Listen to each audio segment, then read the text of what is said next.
So we are live on YouTube. You can start. Hi. So if all of you can put on your videos so that we can have face-to-face. Participants, kindly turn on your camera so that sir can view it. Yeah, hi. Gopal Krishna sir is here. Srihari, can you turn on your webcam? Pragnya, Swarup.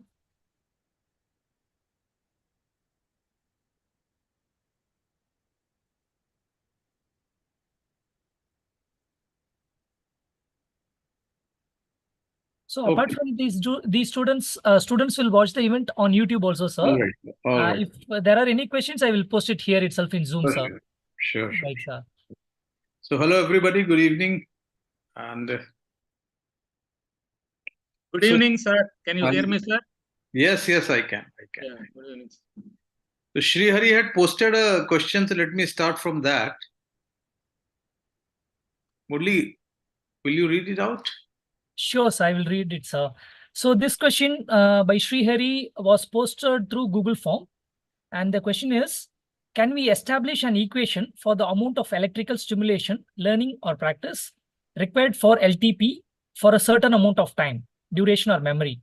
Or can there be an equation of neuroplasticity? All right. So anyway, the first thing that I've posted a link on the chat. This is an article on the mathematics of neuroplasticity and learning. Because essentially I'm not a mathematician. So the question actually, if you ask me, is what a discipline called computational neuroscience covers, right? Now, brain is, like people assume, and that obviously there is a mathematics working in the brain also. Like mathematics is more or less the most precise language by which we try to understand nature.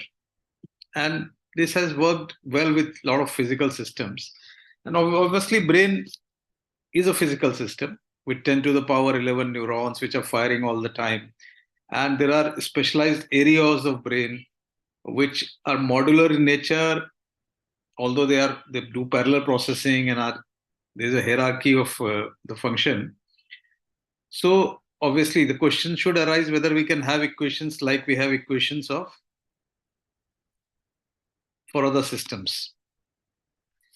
And obviously that approach has worked well in finding out, and especially when it comes to interface with what you call machine learning and deep learning and artificial intelligence. Because the whole idea of neural networks comes from brain, which has started way back with a model called McCulloch-Pitts model for the brain. And McCulloch-Pitts model was simple.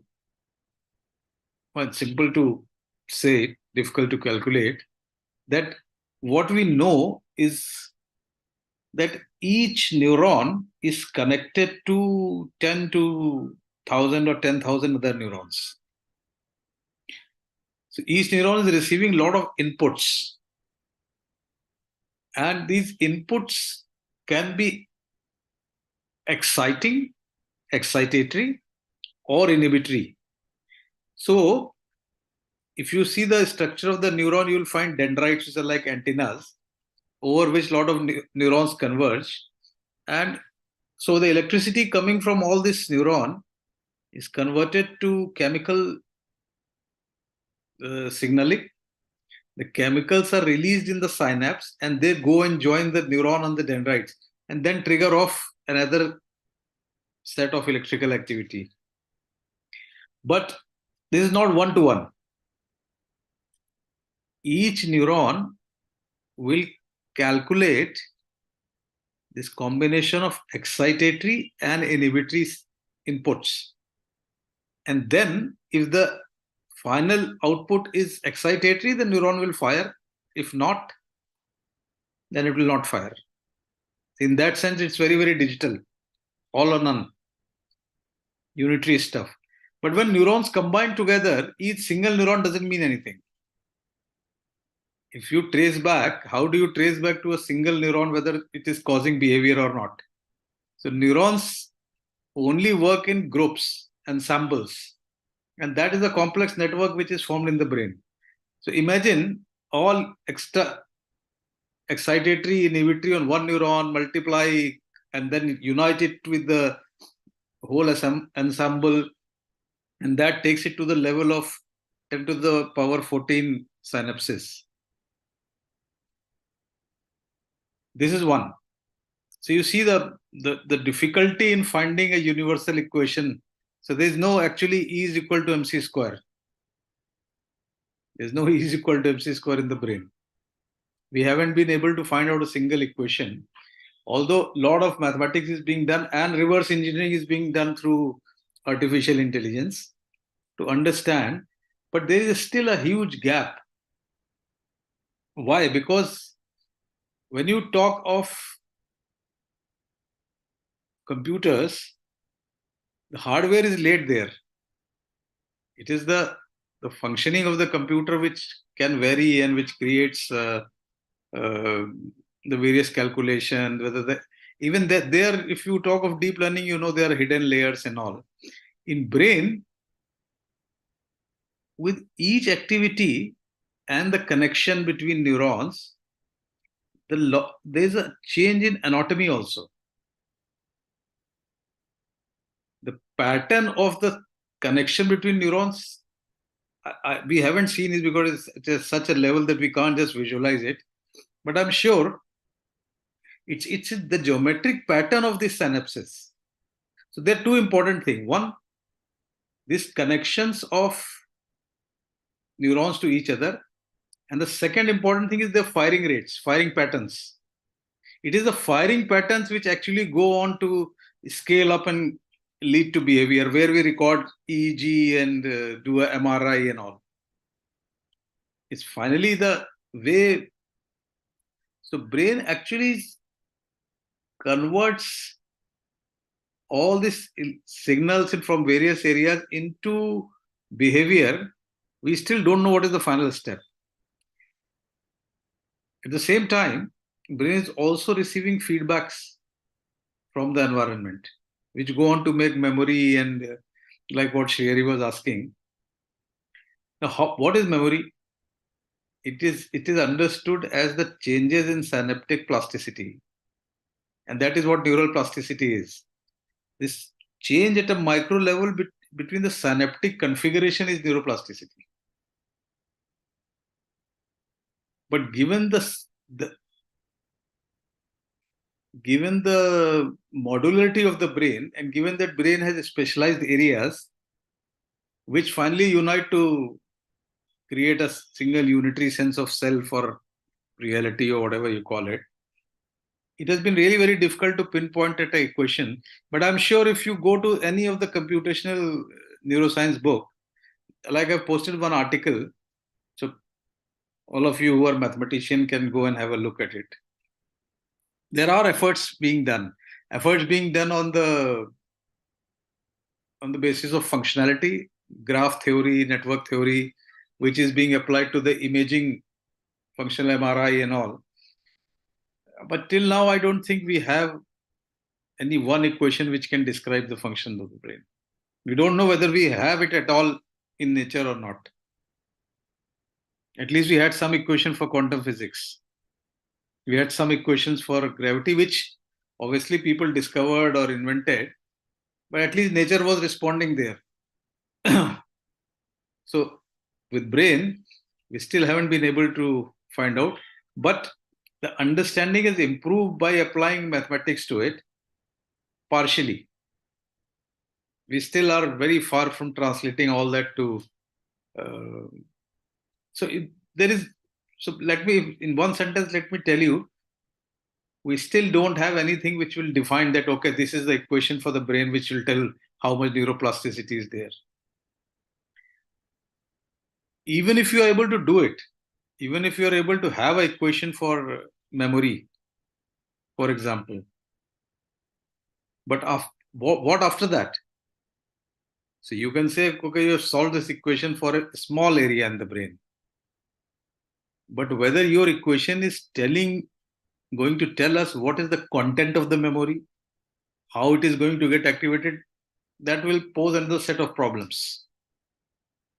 So the work is on. I think you should read some good book on computational neuroscience, unless you yourself are a computational scientist. So maybe with this reverse engineering from AI, we'll be able to find out the equation.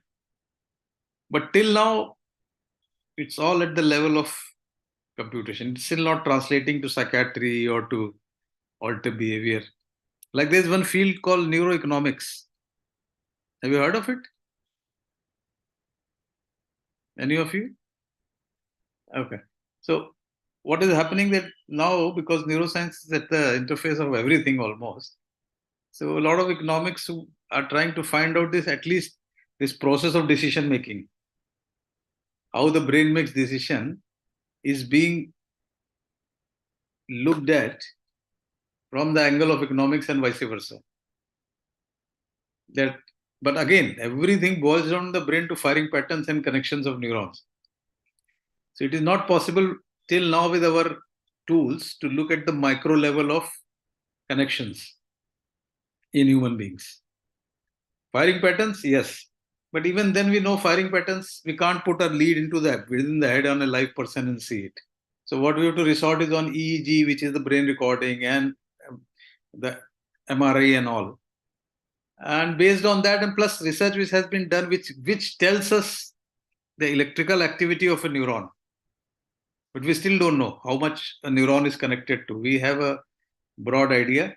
So all these equations are, yeah, it's good to look at them. But they really, at the end of it, don't give you anything. That is the state of affairs. Hello, sir. Yes. I have a question. May I speak? Yes, please. Yes. Yes, sir. In fact, sir, I'm a retired electrical engineering teacher. Yes, sir. And since we have some psychological issues in our family, I'm curious to learn this subject along with psychology. This is the first time I'm Yes. learning this course. Okay? Yes, sir. And I also did courses on artificial intelligence, neural networks, Right. deep learning, Right. reinforcement learning, etc. Right, right. So let me share my perspective Yes, and please. my Yes, please. confusion about this course. Okay? Yes. See, sir, in artificial intelligence courses, in engineering courses, there everything is precisely defined mathematically. Like a Yes. synapse means it is a switch, like yes or no. There is no ambiguity there. Okay. Yes. So everything is deterministic. There is no ambiguity in terms of inputs and outputs because everything is related to mathematically. Right. So, so for example, recognizing an image, okay, it is very well defined mathematically, okay. Yes. But when it comes to Brain. neuroscience, and I'm trying to understand the brain because I am not a first time I'm doing a course like medical. Yes, yes, Not yes. trying to. My brain is getting overheated with a lot of chemical codes and all that. But I tell you what I understood. Yes. See, while psychology talks about the behavioral models, how people behave, why they behave, under what circumstances, from a behavioral perspective, I understand psychiatry tries to map that behavior to the physical, biological part of the brain, which area, under what circumstances. I think fMRI is the link, right? Am I correct? Which connects. Yes, yes, yes. Yeah. Okay. That is now, one part of it. Yeah. Yeah. And now, what I'm curious about it. Recently, I heard this Elon Musk, who designed a Neuralink chip, which is implanted in the brain. It says it can communicate thoughts to the other person. Yes. I cannot believe it. It means that he has understood completely how the brain functions. But as of now, as you are sharing, as I feel, brain is still a mystery, and it's a lot of unknowns are there. And if he's able to do that, that means we know a lot. So is it a really a humbug or a fraud, or maybe you can throw some light on that. I'll tell you the two things.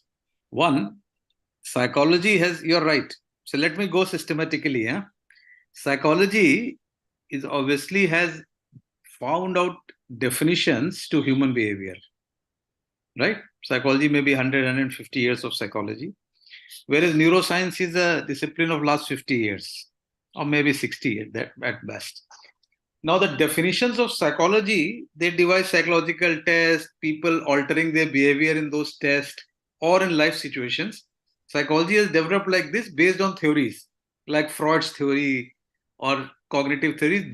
They were not too bothered about the basic substrate of it, the physical structure of it. So everybody knew brain, but where in the brain, we don't know. So now over time, what happened, and it all started with what we call deficit-based models. When we saw people with illnesses of the brain like stroke or tumors or head injury, the alterations which we saw in the behavior of, and then we expanded our studies to a lot of people, then we realized, okay, fine. If you have a damage to, say, temporal lobe on the side or a place called hippocampus, you have problems in memory. Like if you have a tumor or a stroke here, you may have a problem in speech. So the initial learning was this. Initial learning was, and that's how broad areas were defined.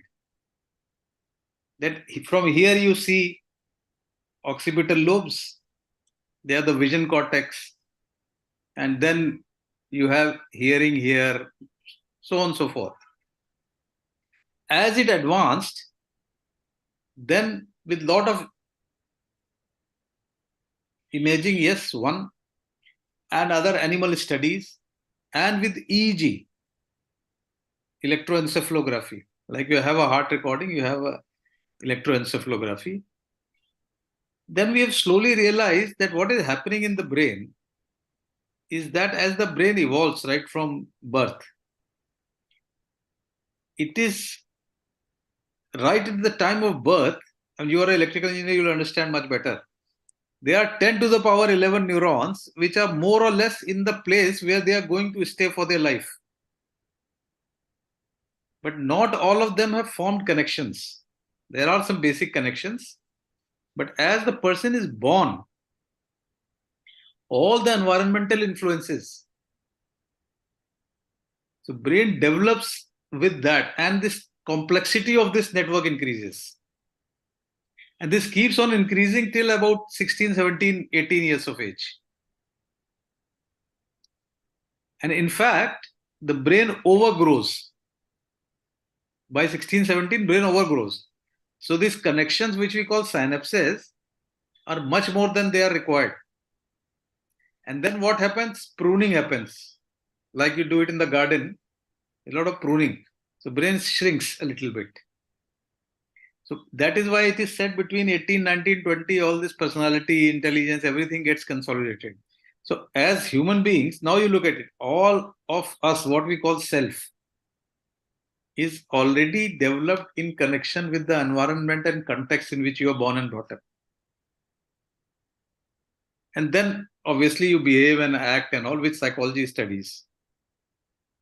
So the effort of neuroscience was, on one basis, it was the reductionist approach, what they call neural basis of behavior or neural basis of consciousness or whatever you are talking about. There, two most important investigative procedures have been first MRI, which was not a functional MRI, and then functional MRI, where you give a task and you see the blood oxygen level, the changes in blood oxygen level, depending on which area of brain is being used.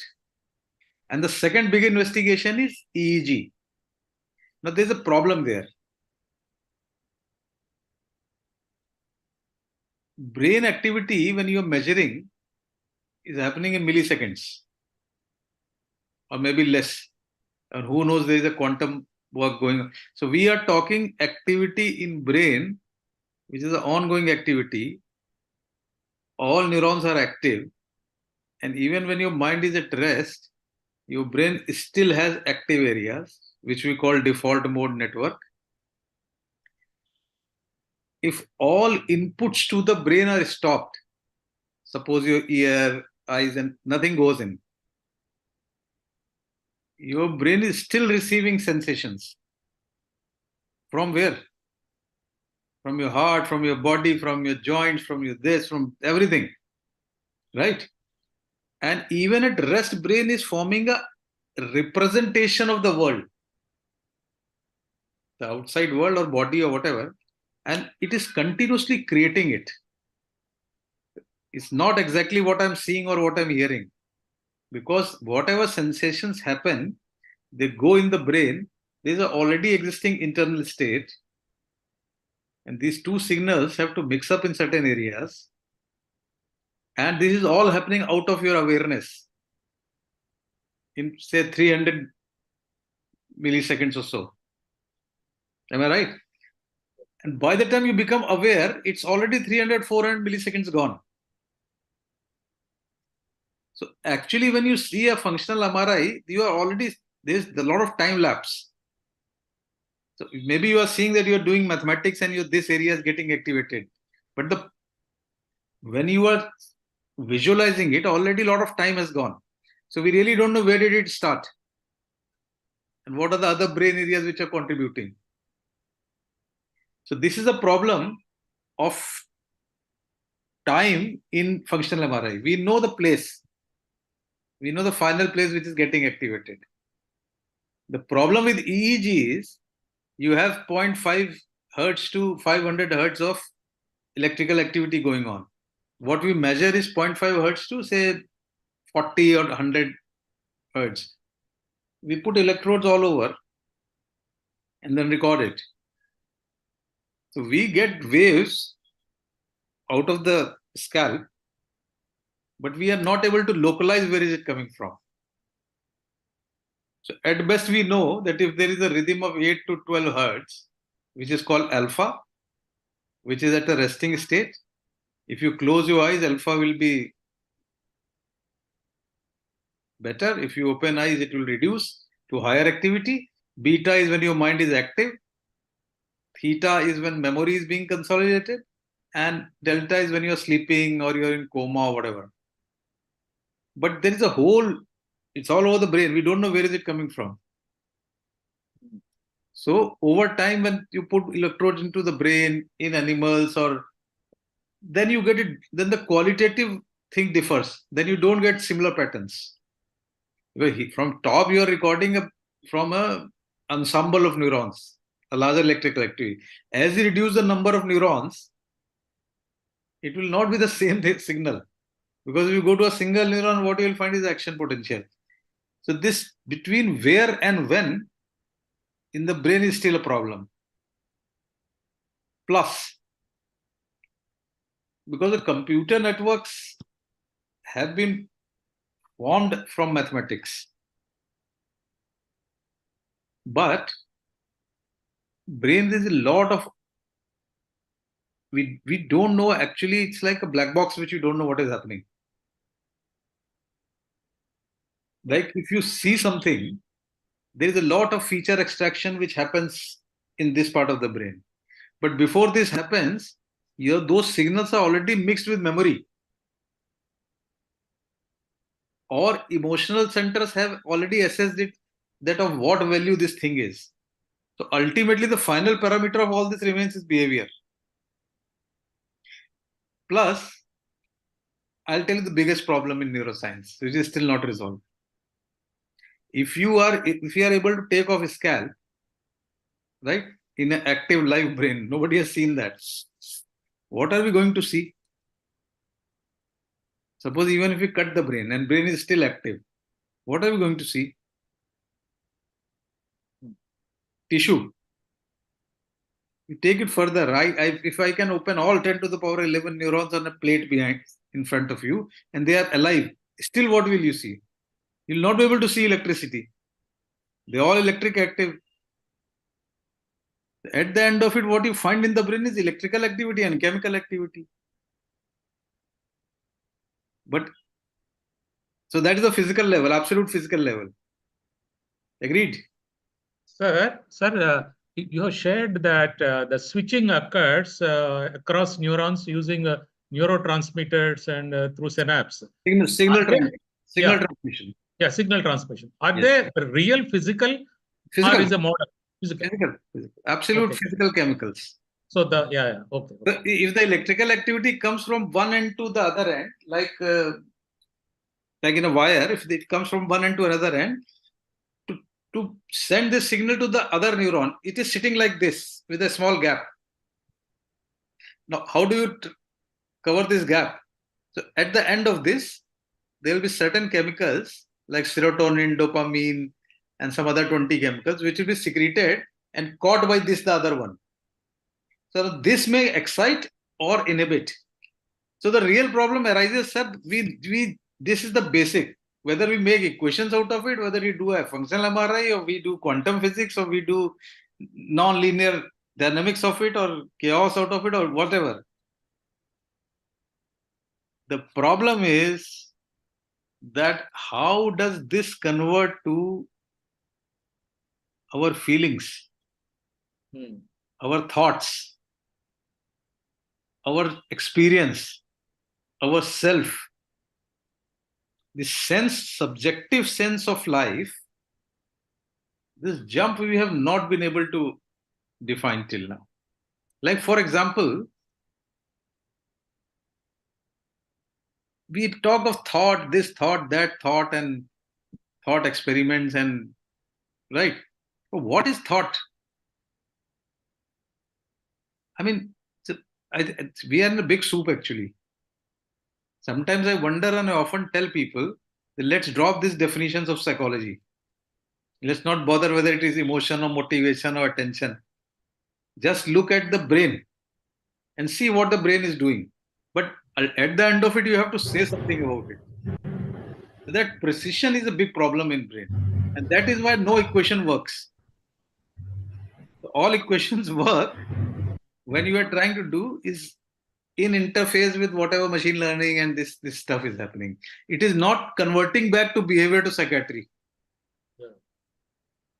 So there's a branch which has come up called computational psychiatry. They are trying to apply to all this, but I don't think. And then there is genetics, and then there is chemistry. Plus, yes, sir. And 99% of our brain patterns are same in most people, normal people. But that 1% of difference makes you different and makes me different. Partly our environment also. So these are, I'm not saying they're beyond science or some Maya is happening or somebody else is doing. So irrespective of where did it come from, evolution or God, that is not important. The important is we have this in our hand, but we have still not been able to get to the real fundamental of it. It may be very simple at this point. The second part of the question is, what is psychiatry doing? Now, psychiatry over time has seen people who are behaving abnormally or people who are having abnormal experiences, right? So, by counseling, therapy, people want to change that. Over time, we have found drugs. So, what we do in psychiatry, when we say depression or schizophrenia or OCD or whatever, trust me, we are not telling any cause of it. Unlike medicine, that you have diabetes, it is because of lack of insulin, right? Or if you have somebody has a tumor, remove it. We don't know the cause. We know some genetics. What we know is that maybe dopamine disturbance causes schizophrenia. So we have very effective medicines. In fact, we are just mapping it. Okay, okay, sir.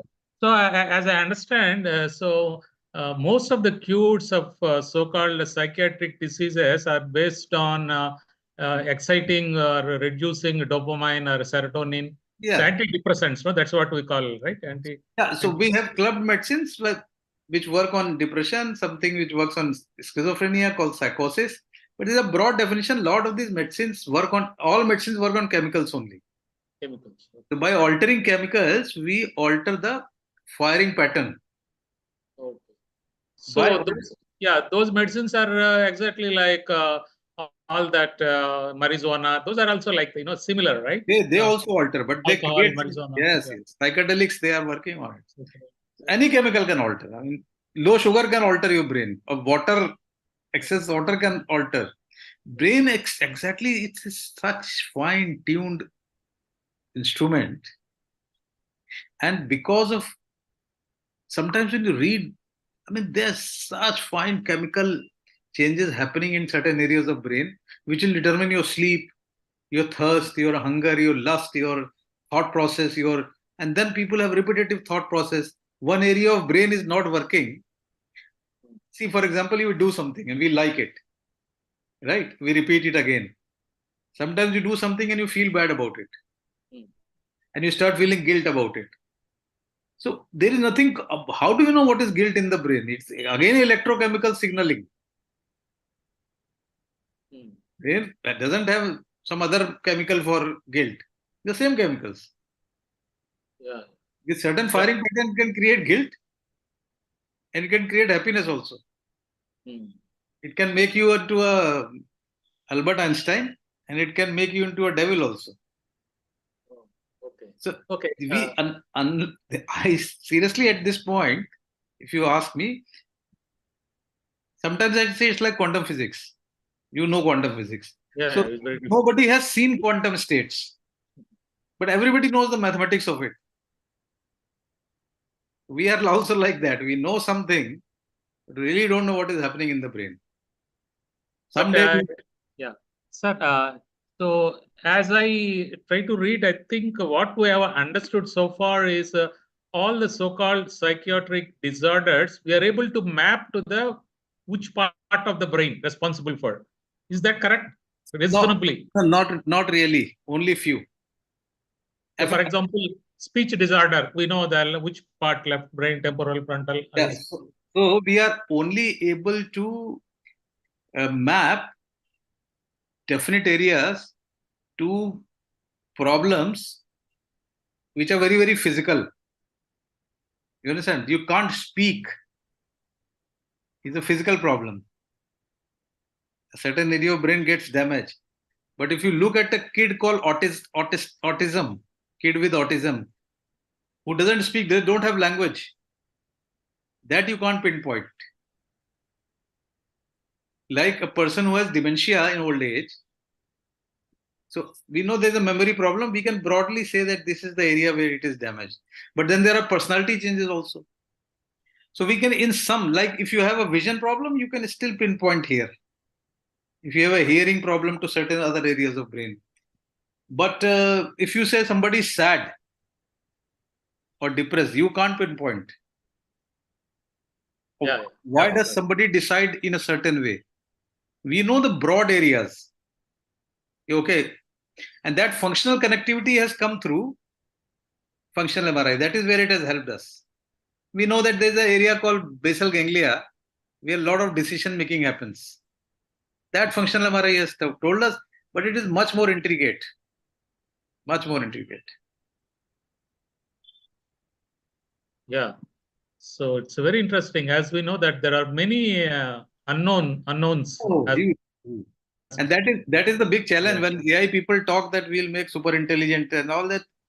I mean, there is a long gap, because if you want to make some intelligent machine which can take decision and do things, that is fine. But if you want to make it like humans, then there is a problem, because how will you bring that subjective part of human? So most AI people ignore the subjective part. Yes. They're not bothered. You recognize a picture, that's all right. That is the physical part of it. Yeah, that is so-called feeling or consciousness or awareness kind of things. Now what Mr. Elon Musk is doing, he has put this neural link to take up this electrical activity from the brain itself in real time. So that is a one-way thing right now. What they're doing is a reverse thing. They want someday it may be able to affect the brain. Affect the brain means send more signals inside. What it is going to do, we have no idea. Yeah, it's he says he can communicate thoughts. See, one or two experiments they have done it, but it's like you have seen something called brain-computer interfaces. Yes, sir. So if you ask this, a lot of them may not know what EEG is. But what they've learned, like it's a physical thing. Somebody has a stroke here, you can't move your hand. But somebody who has a stroke in this hand, for example, you put a prosthesis, you pick up this EEG signal. EEG is continuously changing. Yeah. You pick up, transmit it, and your brain is working all right, this will move.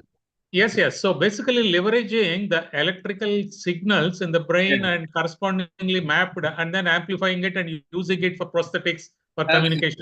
Absolutely. That is happening in thought also. So it may work, may not work. Nobody knows actually. One or two experiments by taking the signal, putting it into the computer and then changing it to magnetic field. So I think it could be sheer coincidence also. Sometimes we have telepathy, isn't it? Yeah, yeah. So what is that? I mean, if you want, people want to believe they can, but what physical basis telepathy can have? I'm not transmitting EEG signal to you. Suppose I don't speak anything. Then how do I transmit? So with this huge variability in human race and huge subjective world, evolution has done it wonderfully. And AI may be able to do it to a lot of extent in decision making, I think, because that is more precise and calculative and all. But that subjective sense of self or human, what is human will not be there. Yeah. So that makes it interesting. I say, of all the organs in the human body, doctors say that brain and heart are most important. But when you look at heart, I think most of it we have understood how it works. It's a mechanical function. We modeled it. We created artificial hearts. We are able to repair the damage. But we still can't predict a using heart attack. artificial hearts, etc. Sir, we cannot predict a heart attack. I was just talking to people in IIT and saying we should do a theory of, there's a lot of work done on chaos and nonlinear dynamics of heart signals. Oh. You can get a full test done and you may be declared totally normal and you may step out of the room and have a heart attack. We don't know the dynamics.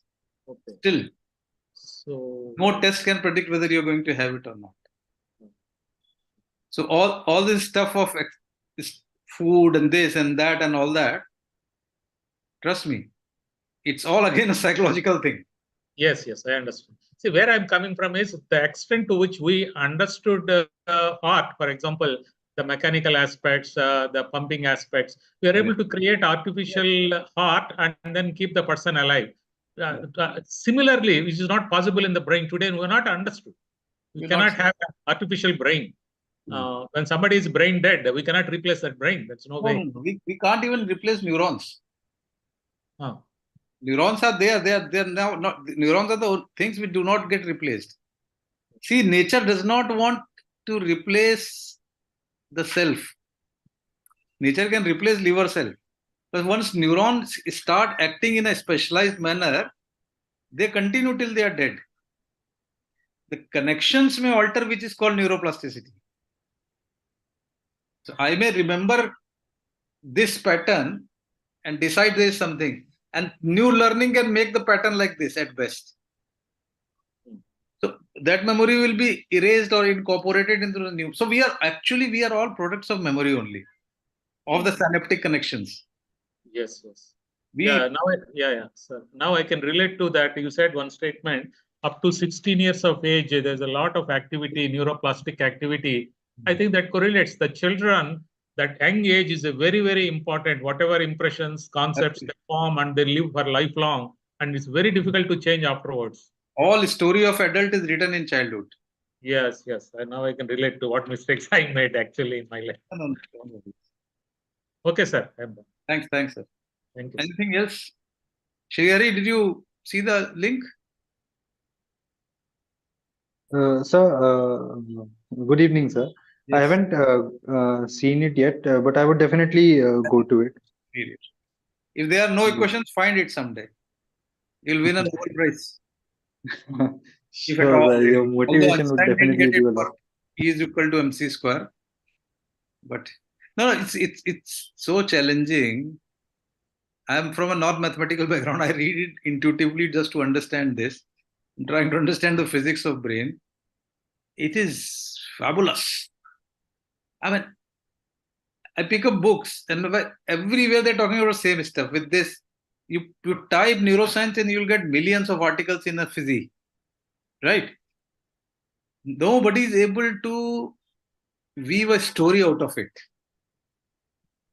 So when you don't weave a story, obviously you don't understand. So everybody knows tidbits here and there, like genetic influence.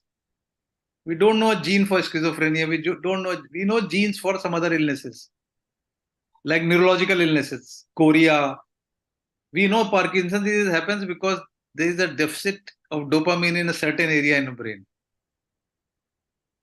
So what I'm saying, we are much better in translating the physical symptoms and physical illnesses.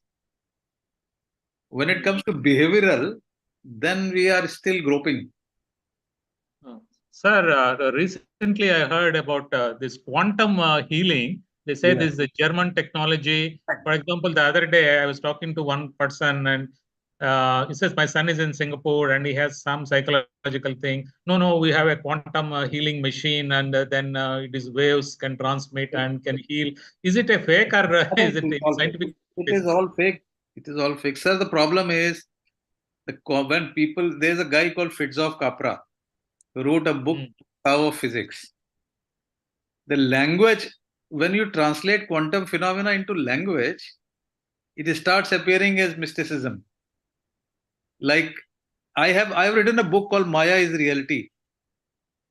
If you get hold of it, you can find a PDF also. Yeah, sure. It can tell you more about all this, what we are discussing. It has a lot of, at the end of it, there are a lot of questions on this. Maybe that will interest you. Now, the problem is when you put all these things in language, it starts appearing. Shankaracharya was talking about Maya. So I have deliberately labeled it because Maya is reality. In fact, there are philosophers, and my book has my theory of model of brain is your brain, once it has developed, and all the time while it is developing, like kids, small children do not have a self. All this self is formed through memories, and self is nothing but firing patterns in the brain. It can easily, anesthesia can take off yourself. I just had a heart surgery 2 months back. 12 hours I was under anesthesia. Where was my self? And when my self came back, my memories and everything came back. Or if there had been some damage to the brain, my memories would have gone. So it is so flimsy. So what happens is actually your mind is taking sensations, mixing it with memory and emotions. Emotions are evaluating whether what is coming to you is threatful or not. Because if it is threatful, it will immediately act in the reflex action to save you. If it is not threatful, comfortably you can do mathematics. But if there's a fire, first your mind will attend to a fire, not to differential calculus. Am I right? Brain has evolved this over evolution. When the brain sleeps, it has deep sleep, it has dream sleep. In dream sleep, you can imagine a lot of things. Maybe it's a preparation for the world. All this is happening unconsciously. By the time you become aware, it is already 400, 500 milliseconds. So where is the will? Maybe your brain has already decided what it wants to do. So the only will exists in, maybe you have your conscious brain, this part of the brain, what we call prefrontal cortex, has seen probabilities. So you can train your mind to choose a probability. But if you train your mind, but if you don't train, people keep responding to the way they have been responding. You see, people have patterns of response. They were doing the same thing when they were 20 and they're doing the same thing when they're 80. Yeah. You need a Mahatma Gandhi to go and train your mind. You need a Buddha to do that. That means every while, I'm giving you an example, for example. Every surge of violence, Mahatma Gandhi was continuously positing it against a non-violent thought. And it took 3-4 decades before he actually became non-violent. That is all the purpose of meditation, this, that, everything in this world is this only, nothing else.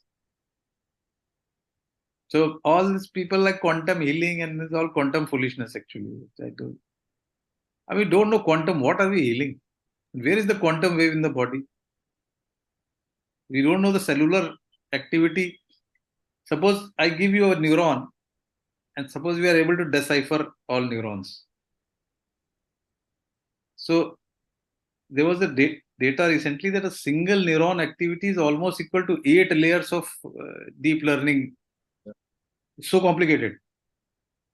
So even if I give a single neuron and tell you everything that is happening in a neuron, right from cell to electrical activity, how will you tell that this is causing this behavior? So that is the level of complexity we are talking of. But anyway, these are all good businesses, so it's fine. As long as they have Deepak Chopra's, who has written a book, Quantum Body, and it's good to be happy. Yes. Anything else? Excuse me, sir. Yes, sorry. I was wondering that Yes. as we talk about the artificial intelligence and machines, or more precisely robots, if we say, so we see there is more of this. We say that they have very enhanced cognitive abilities, that they can make decisions more efficiently, or do calculations more efficiently, and can reason better, because they have this They have lack of. better computational ability, Yeah, definitely. not cognitive. Okay, more computational and those kind of calculational abilities.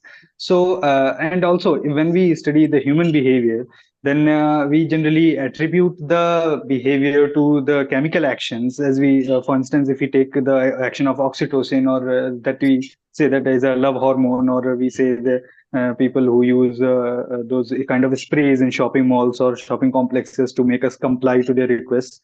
I was just wondering that can we, like in some future time, can those particular chemicals or those chemical processes precisely be used to elicit that similar kind of behavior? If we say that oxytocin is acting on the this temporoparietal junction and giving a particular kind of behavior, so can we use We're already those using it. chemicals precisely? We are already using it. All this knowledge has come from animal experiments. So you understand? So can we use them on machines, or to Now that is a big question. I have had debates with AI people. Not debates. I have some very simple question about AI. One, the big question is, why are we creating AI in first place? If you go back to this question, the corollary of this question is, if we are creating an intelligence, if we don't want to be gods and create something like human beings, so we are making, in labs, we are making organoids. Through genetics, we can make mouse according to our wish. That we alter genes. This is alcohol drinking mouse. This is not alcohol drinking. This is a loving mouse. This is white color. We can create all that. All that is happening. So a lot of this knowledge has come from animal studies only. So we are already tampering and doing all this chemical business. Yes, machine we can, but right now, see, what is a machine right now? It's a silicon thing, isn't it? It is a hardware which is laid. Problem with brain is that it's an electrochemical thing. It's not only chemical. So that interaction between chemical and electrical, yes, if you can create it. So one effort which is being going on is that if I can take up all my, suppose before death, all my data, all my memory, everything, if hypothetically you have put it in a chip, and long after I'm gone, you insert it. So what will you get? What? You can recreate memories and all, but will it be me? My cognition has a lot of things, intelligence, insight, ability to judge. The biggest thing is abstraction. Abstract thinking, concept formation. Concept formation is exclusively human trait. No other species does it. Now the problem is, if you work in AI, you know about how are robots trained ethically. What are the ethical questions raised to them? Yes. Yeah, I got it, sir. I got it. So today, the advances in computers is only to the extent of increasing the computational speed and memory, but nothing more than that. So what you said, concept formation, abstractions is the human trait. The other thing is, Shivari, is that we are posing ethical questions to, say, automatic car or robots, aren't we? Yes, sir, definitely. What are the responses we are giving them? We are giving options which we do it. Hmm. We Yes, are sir. again training those machines according to our concepts and abstraction. Right. My thing is that if there's a machine which is developing intelligence on its own, let it develop. Don't teach anything. And then Yes, when that machine becomes equal to you, then see whether you can teach or you can learn from that machine. So even if you put chemicals in that machine, and suppose you say, okay, this set of chip will throw this much oxytocin, and the other chip will catch it, whether that will make robo as more loving, we don't have those equations what you asked initially. So if a So, robot, sir, yeah, can we say that we don't have the evidence yet, or are we sure about it? yeah, no, we don't have the no. See, these are experiments. But as Yes, sir. right now, we have to look at what we know of brain and where the machines are. Now, that is the problem. The problem is, can we define love? Can you define love? That's something that Love has not yet been. in a mathematical terms. Absolutely. So understand. Can you define anger? Can you define jealousy? That all is very subjective. Very That's the thing. subjective. So what I'm saying, lot of things which we talk. Suppose we say love, lust. Yes, lust we know, sexual. But when you talk of love, love has sacrifice, love has responsibility, love has this. Love is a more cognitive complex concept. It's all concept. See, let me tell you. I can tell you straight away. Somebody was asking me, can you define all this? I've written a book actually, which is ranging from the neuroscience to all this exploration of God. And you know where I have reached? It reached the end point. And I struggled with it for 6 months. There is a limit of thought beyond which we cannot go. Like, for example, if you want to explore God, if God is in some other dimension, how are you going to reach God? If chimpanzees can't talk to you, you can't talk to God. 1% genetic variation. Now, if you say what God has, let me also have it. So first you have to know what he has it, what you don't have. Let me put this question more simply. Have you heard of a word called consciousness? Yes, sir. Yes, Consciousness is the biggest research area where people don't know and everybody talks. yes, sir. Nobody knows anything. Why? Some people say consciousness, like spiritual people will say there is a consciousness everywhere. You have heard people saying that, isn't it? Yes, sir. Yes, sir. Now, Cosmic consciousness. my question is very simple. If consciousness is everything and it has chosen our brain to make us aware of consciousness, and consciousness is primary, we are secondary, then consciousness will choose silicon chip to make it more conscious. But can you force that universal consciousness? No, I will tell the consciousness how to choose silicon chip. You cannot. You are a product of consciousness. How are you going to tell it? And if consciousness is not primary, it is a phenomena arising out of the electrochemical activity of your brain, right? Then first you have to have a similar type of machine. So the brain is, I'm not saying superior or inferior, I'm saying brain is just different from what artificial intelligent work we are trying to do. Let us accept that. It is why are we hell-bent on comparing two systems? And why do you have to have a human intelligence? A truly intelligent machine will be as intelligent as a snake and a crocodile and a human. We are not Sir, even talking about that. Sir, that reminds me that if, for example, you take a dog versus a human being, Yes. both are biological things, both have brains. Okay. So if we are able to understand the brain, that means if we are able to modify the dog's brain, biological brain using biological means only to convert into human brain, I think we solved the problem, correct?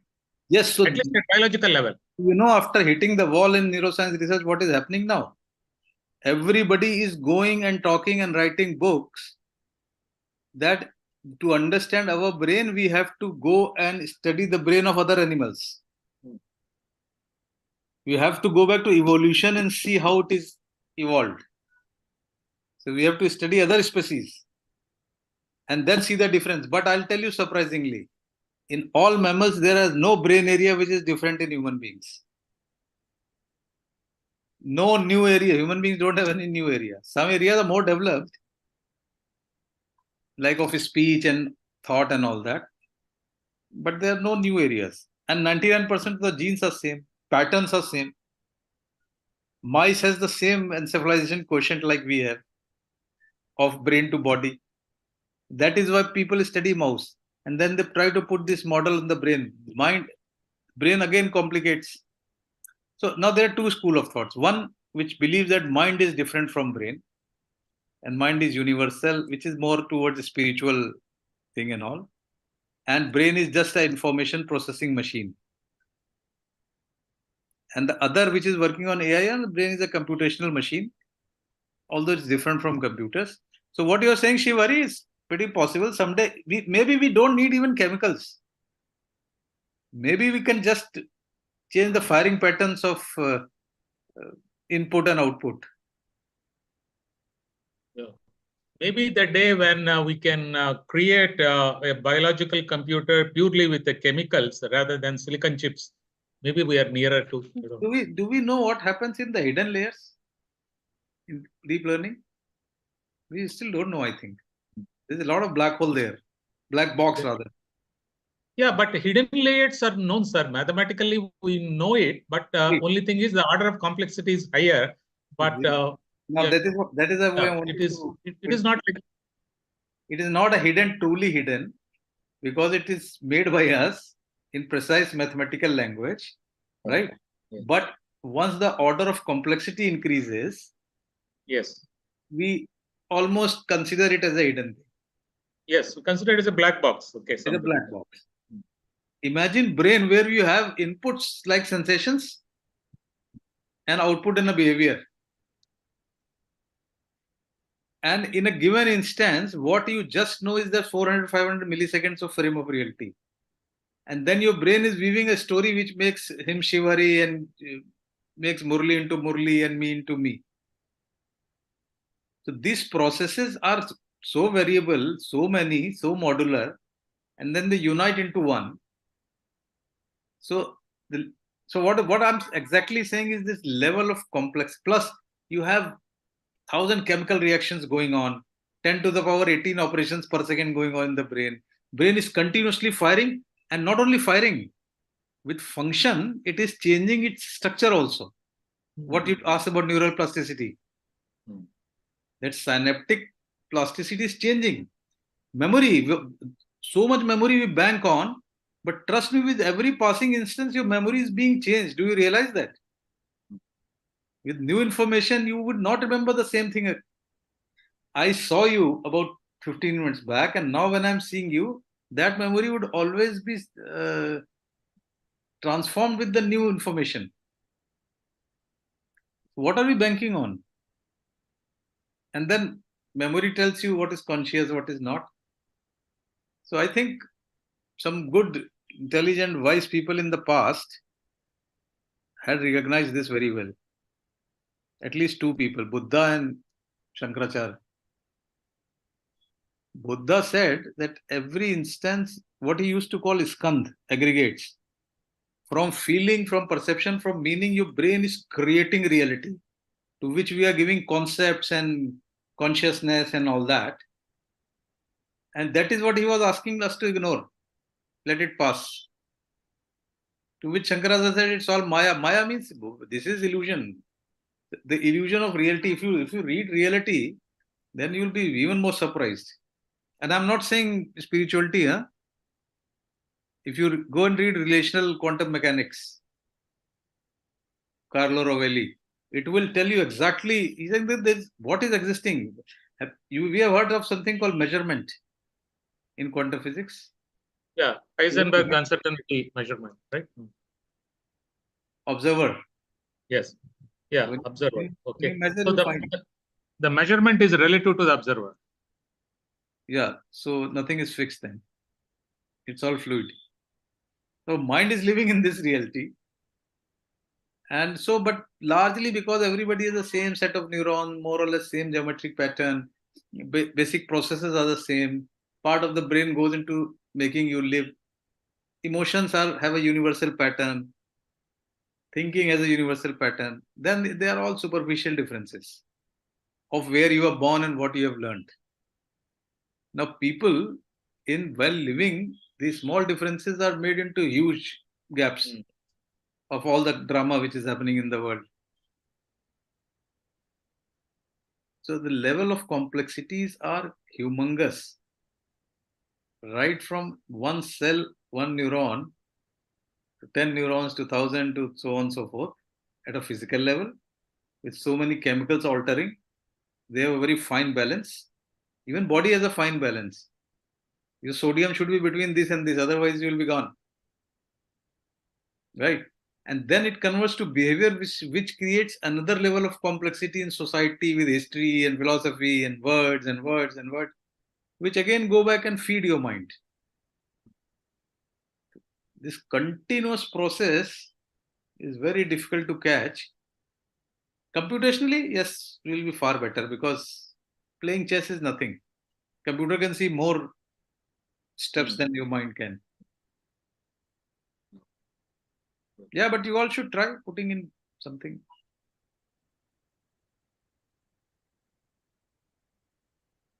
Obviously, you're trying to quantum computing may give some answer as it comes up, but it has its own problems right now. So it's actually becoming as difficult to understand as brain, the quantum computing.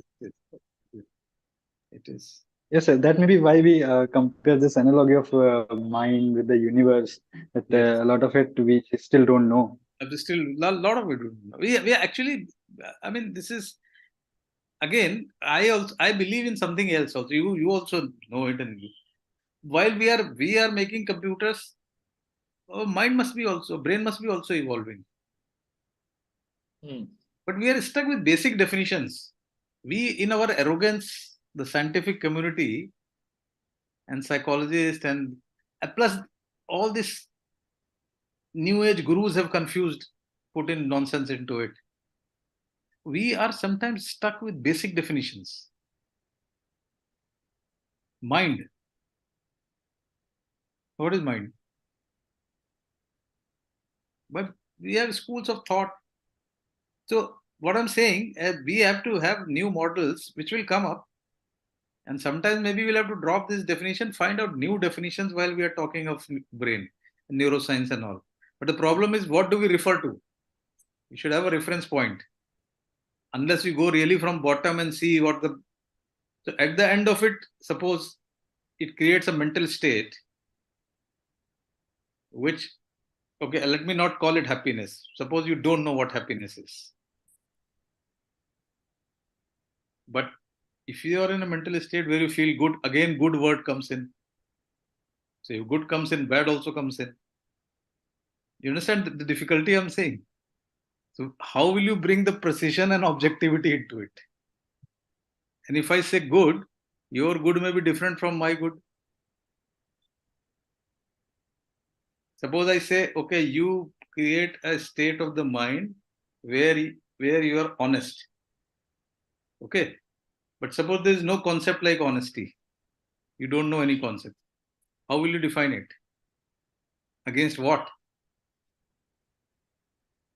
Okay, this is sounding like politicians, isn't it? This is what they use in defining relative honesty, relative dishonesty. This is not honest, that is not honest. They are playing with words. But at the end of it, suppose there are no definitions, how are you going to map these states? That is a real hard problem. Like David Chalmers said, it's a real hard problem. Real hard problem is of subjective world. Now, if we want, we can ignore the subjective world. And then your robots and machines will do well, because there's no subjective world. They are doing extremely well there. They can find out with precision calculations and recognitions and all that. But image recognition by a AI machine is different from an image recognition of us. Yes, sir. I'm coming to that exactly. So, for example, the psychology of learning, we model it as a cognitive process, and then we say that cognitive process is same as computer, short-term memory, long-term memory, sensory memory. But actually, there is no mapping. We cannot say which part of the brain is long-term, short-term. It's just a model, right? There is none, because immediate memory, I see you, I see your name, and remember it in an instance. Okay, I may remember your name after 5 minutes. I may remember your name after 2 days, 3 days, 4 days, right?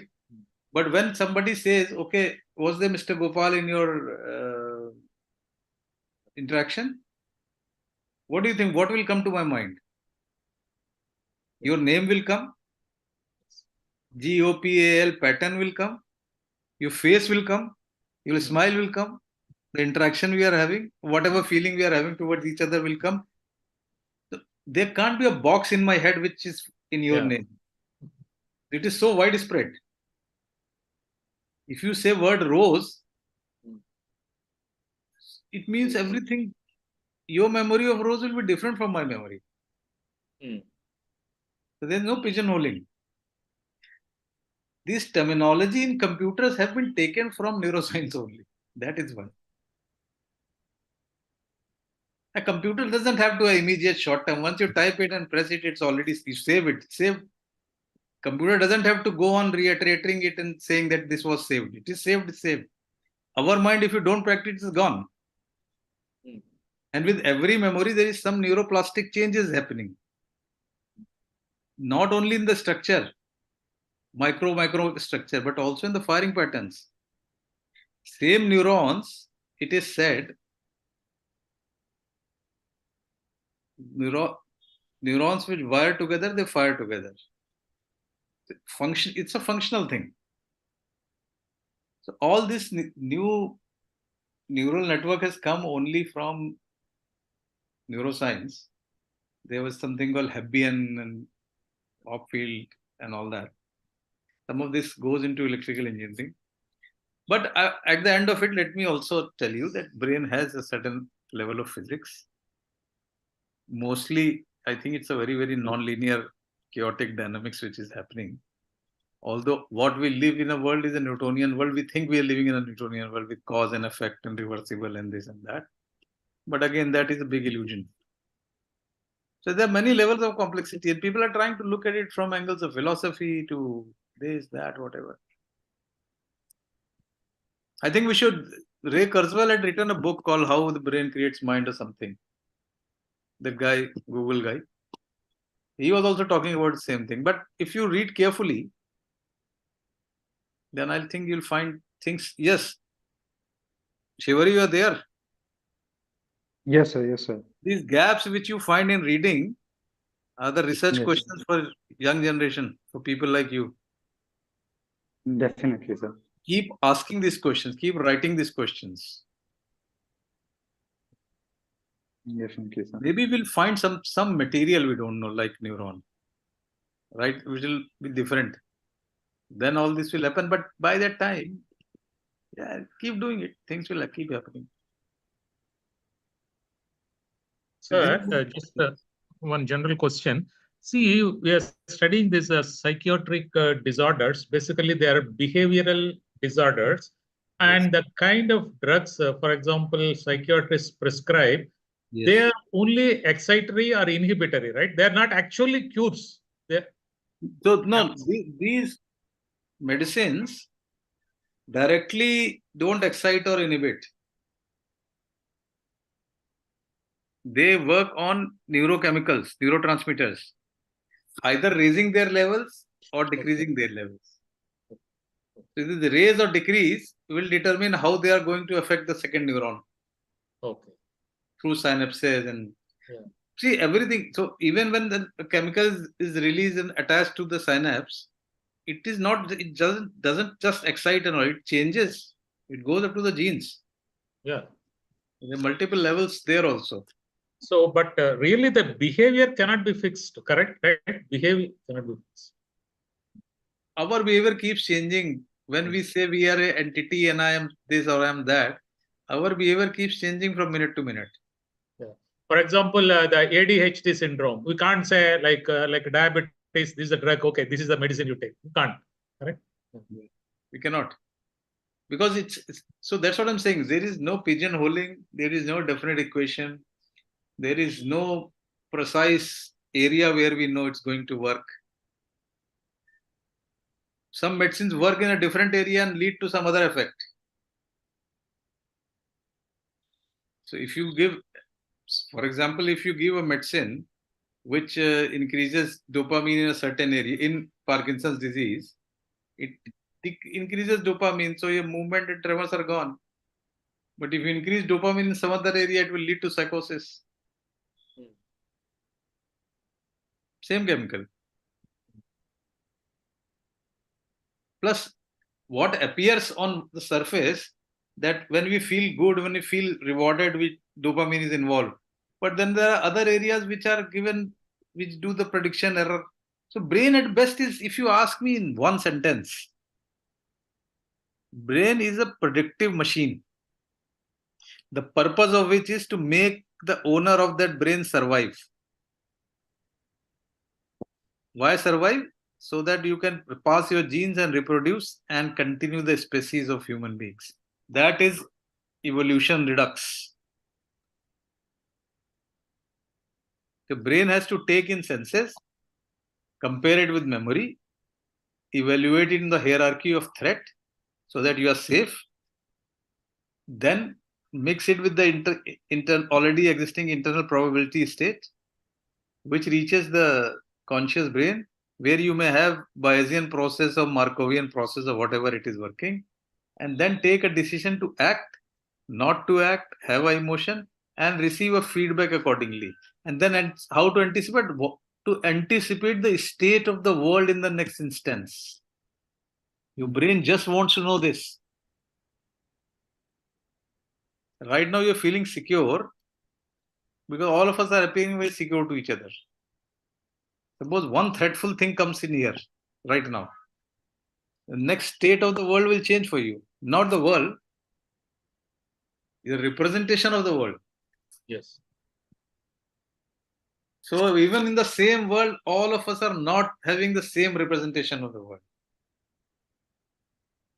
However homogenized you want to do it. That is human. So humans are different. AI will be different. Let's live together happily. Don't poke out that. Unfortunately, these disorders we call as a disorders, but as per your vocabulary, they are distinct characteristics, right? Yes, definitely states of mind which do not produce behavior which is befitting the given norms of a society. Yeah. Actually, that is not a disease. That is a deviating. I can't say negative word. It's different from the normal behavior. That doesn't mean abnormal. A woman who is wearing a bikini at Miami Beach is normal. Right. A woman walks into bikini into a temple. That is normal. How to define? It is our interpretation. So a lot of it's a very, very murky ground actually. Honestly, I'm just telling you very, very honest, just putting the threads bare. But when people talk in academics or presentation, they would not talk like this because they have to believe what they're saying. How do you decide what is a belief and what is a delusion? Just because a crore of people are doing something, that doesn't make it a truth. Gandhiji was walking without clothes. Was he abnormal? Yeah. What happens to? Yeah. In fact, Churchill called him as a madman, right? Yeah, you can call it because he was walking, but then because his things were suiting the world. Like in the ordinary world, you say people who leave home become sannyasis and all. What is the nonsense? In some cultures, they might think like this. In India, they are revered, and we listen to. So it's a huge. So what I'm saying, our brain is. See, we should also understand that our, scientifically talking, mind is a product of brain. That is what we know. There are limitations to thought. We don't know the basics still. We have good working definitions for it, like we have mathematics of quantum physics. But on the background of it, your brain will make you survive. And we are so embedded in our context and worldliness that it is very difficult to detach from it. You may at best change your playing ground. You may say, I'll sit in the ashram and I'll not go to a whatever corporate. That is so whatever. You still have to get up in the morning. So when people say a lot of this enlightenment and a lot of these spiritual things, so it is not universal. Each person will have their own enlightenment. If you get enlightened, you will be different. When Shiv Hari gets his enlightenment, it will be different from mine. It will not be the same. Because it may be the same electrochemical dimension state of mind, but the subjective experience will be different. This is where we stand. Does that make some sense? Yeah. Sure, sir. Sure. I'm getting it. So, all right, then have a good day. And sir, just coming to the Yes. the quotes. Frankly, I have gone through the entire quotes, but there's so many words which we have to remember, the chemical names, the brain lobes, and what. So, as a student, what are the things which we should be focusing on? I think unless you, obviously these courses are not meant, my courses are not meant for any exam. They are for pure knowledge for knowledge sake stuff. Yeah. Okay. So at the end of it, don't bother about remembering words. No, because for example, acetomylene is for what? Myelin. Okay. What I'm saying, like I'm not a mathematician. Right. So I study mathematics just intuitively, which is a wrong way of doing it. But I study mathematics. I don't want to sit and calculate. I don't have to give any exam. My understanding is if I can understand what is happening in the brain, that's it. Yes. And that is why if you ask me to explain what mathematics, that I cannot, because I'm not sat down and done those functions. So in that context, I think we have understood clearly that how the brain is different from the mind. Understanding And models. Yeah. And then go on to find out that, whatever. What is. Yeah. But take my email and phone number. I can, if you need anything specific, ask me. I can suggest you readings and all. Yeah, sure. I'm just because we are coming from a non-medical and purely mathematics background, so we try to everything pin down to very specifics with a model and a formula. But here, when we are trying to say, it is more of it's like a biology course, more of understanding what is what chemical, what happens, which map it to what. I'm the story maker of neuroscience, actually. Yeah. So if anybody gives me 10 papers, my only work in life is right now, which I plan to do also, whether I can weave some theory or model of connectivity out of it. Because unless we do that, we'll never be able to describe what brain is fully. We can leave few things. Right. One way is experimental, that you keep doing experimental and make bricks after bricks. The other is from some angle you have to understand the full thing. Because for me, understanding fully also means not only understanding the how the brain is doing, in what context, whether the behavior, it explains everything from neuron to as a psychiatrist, that becomes important for me. Because if we say we understand brain, so cure schizophrenia, we cannot. What is the point? Ultimately, for us, it has to be a translational thing also. Great, sir. I think. Right. And I have put my email and phone on Sure. the chat. So please feel free to connect. Anything else anybody wants to ask? Sir, we got few queries. Yes. One is from Shailendra, who joined a little while, but he's not here now. Yes. I will read out his question, sir. Yes. Sir, as you were saying that by the medicine, we are just altering the neural firing. Is it possible to cure any disorder permanently by this way? No. And another question is, sir, but there are treatments, there are symptoms which we ameliorate. There is no cure. Now, cure comes by nature itself. Like there is an illness called, suppose the illness is episodic. So episode happens, it improves with medicines, it improves faster, and then till you have a next episode. Cure, honestly, no. Right, sir. Thank you, sir. You know, in medicine itself, the cures happen only in surgery. Most of the illnesses, actually, except for infections, you just treat. Now, Right. Elon Musk chip may do it someday. But brain is a very, very recurrent thing. Whatever chip you put it, how can you alter a neuronal firing pattern for next 10 years?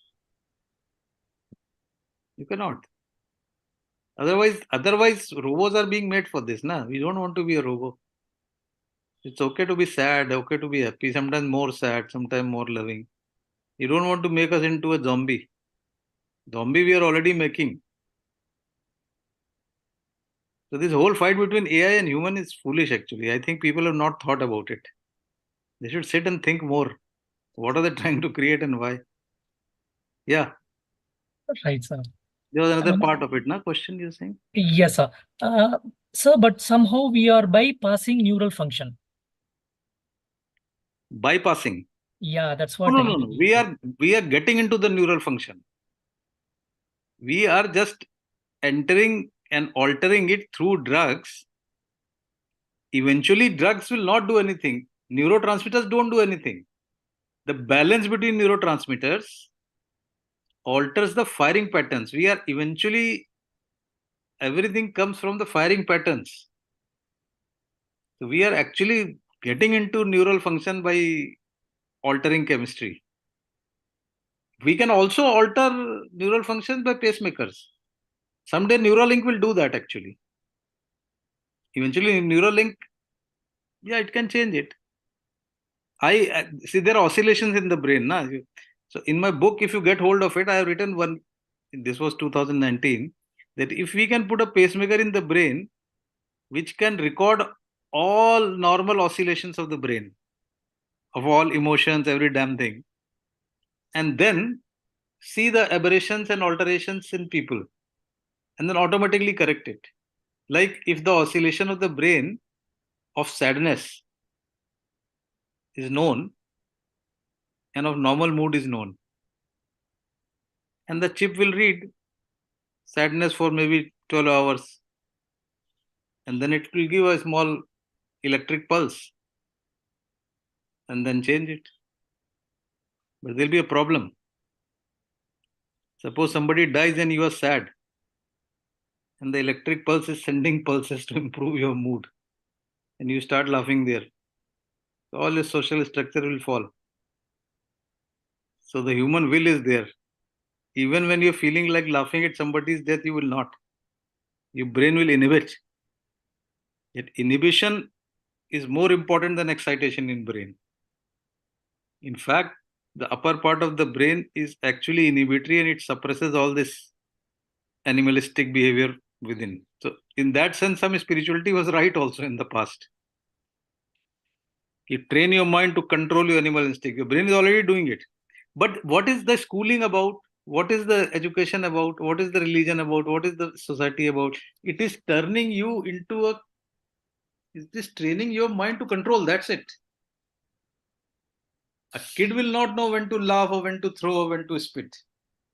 By adult, we know. That is your training. That is education. That is society. That is how we are embedded in society, isn't it? Everything happening is happening through neurons. Nothing.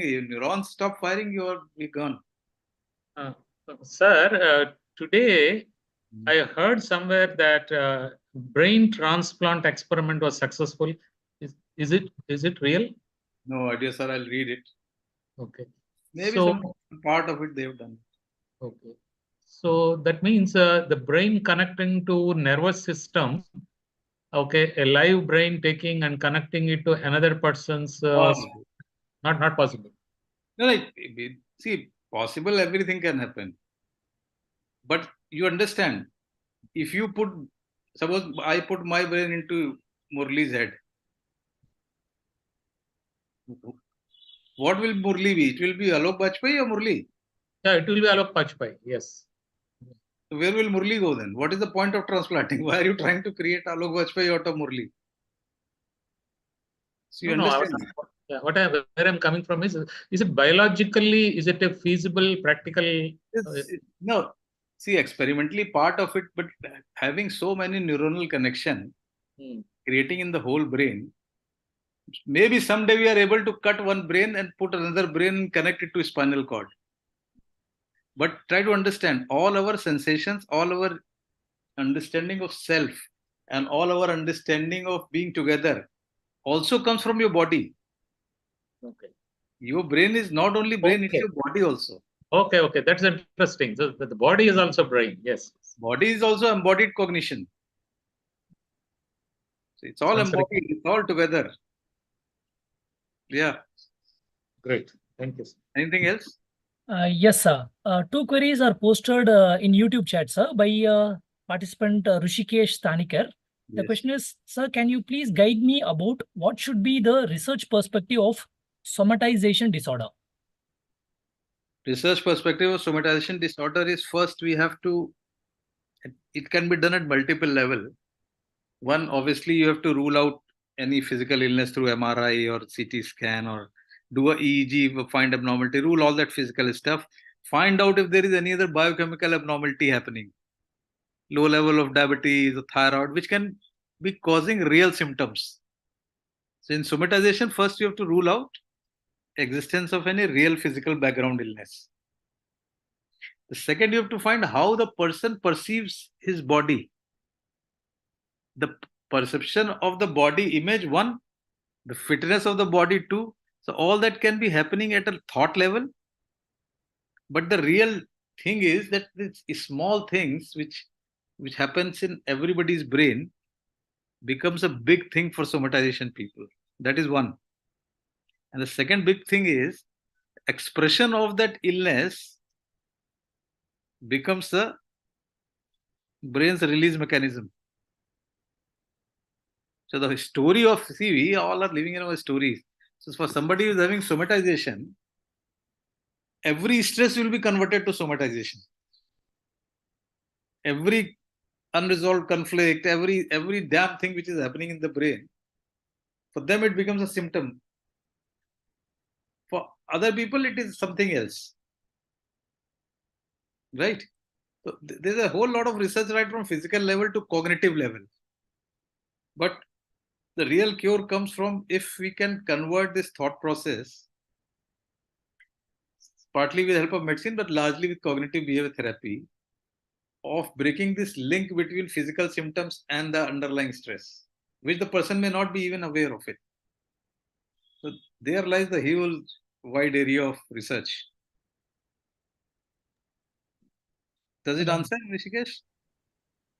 Yeah, Rushikesh, maybe he is watching on YouTube, sir. And then another query from Rushikesh is that, could you please tell us more about the books you wrote? There's a book which I wrote on Mahatma Gandhi first, because I do a program called An Hour with the Mahatma, which is based on how Gandhi transformed his mind. We could not study Gandhi's mind like we could not study Einstein's mind. But Gandhi has this huge transformational skills, which we can map to neuroscience. In fact, there is a paper which I wrote, is nonviolence the next evolutionary step? Just type it in Google, maybe you'll find it. So that book came out of this program, which I still do. I go to schools and other groups and talk to people about Gandhi. The other book is Maya is Reality, which is available on one of the academy or something. Amazon also it is there. Both the books are there, which is maybe interesting. Just ignore the typo errors. You will find a lot of this stuff which we have talked about. It will not resolve things. To some extent, it will give the model which I believe is the way it works abroad. And but it will have more research questions for you. There's one small book which is a Kindle book, which is the poetry on Krishna, and there's a book of psychology of adjustment which I wrote with Professor Brajbhushan from IIT. And there are two more books which are coming. One is a novel which I have written on Krishna, so which is coming in Hindi and English. But there are a lot of talks which are available on YouTube. One of them is called Emotion or Reason, which is another of this perspective how the brain works. And find them out. Otherwise, just email me. I'll tell you. Sure, sir. Maybe we can put all those links and post it in the discussion forum or announcement section, sir, Yes. of our course. Yes. Yeah. So it's almost time, sir. In case if no other Yes. queries, then we can wind up. Participants, any queries you have? Shailendra, do you have any query? Sir has already answered your query. And I put Yes, sir. I was listening on YouTube. Yeah, Great, good. great. Alan, do you have any query? We are going to close. Anyway, my phone and email is there, so please feel free. Sure, sir. Then in that case, we can wind up the session, sir. Thank you Yes, so thank much you for very your much. valuable time. I Thank hope you, it was- participants, for joining in. Useful. So can Yes. we close, sir? Yes. Thank please. you very much, sir. Thank you very much. In fact, I ordered the book Maya on Reality. Yes. Thank you very much. Thanks. Thank you, sir. Take care. Bye. Thank you, everyone. We are winding up. Thank you, sir. Bye. Bye. Bye, sir. Send me the YouTube link, huh? Sure, sir. I'll send it to you, sir. Okay. Take care. Bye. Yes, sir. Thank you, sir. Bye, participants. Bye. Thank you, everybody.